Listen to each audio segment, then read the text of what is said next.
এর লিগে তো এত গন্ধ। আরে নাসির ভাই, কি অবস্থা ভাই? আরে সুমন নাকি? অনেকদিন পরে তোরে দেখলাম।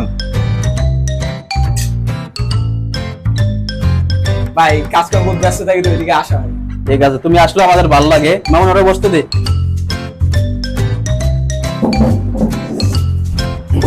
ভাই নতুন ব্যবসা দিছেন, ব্যবসা কেমন চলে ভাই?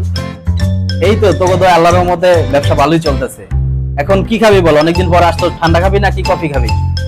যে গরম পড়ছে ভাই, ঠান্ডাই আনান। ভাই তাহলে 7 আপ আনি। এত খাওয়ান থাকতে আপনি 7 আপে গেলেন কে? এই যে ঠান্ডা এই গরমের ভিতরে ভাই আপনি 7 আপ খাই না, আপনি স্পিড নিয়ে আসেন। আচ্ছা মামুন, তাহলে তিনটা স্পিড নিয়ে আয়। মামুন দাঁড়া তো, একটু গন্ধ গন্ধ লাগতেছে, একটু মরে আসছে কিনা। গন্ধ কিসে? নতুন দোকান দিছেন, কিসের গন্ধ আবার? কিছু না ভাই, এমনি।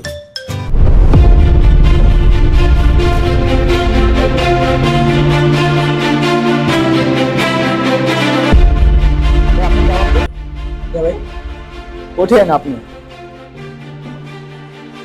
মামা গন্ধটা তো এর কাছ থেকে আসতেছে।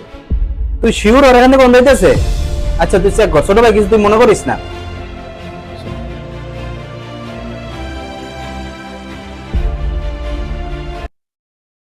জানারে পড়ছি কি এর লিগে তো এত গন্ধ। ভাই আপনি এদিকে আসেন, এদিকে আসেন ভাই।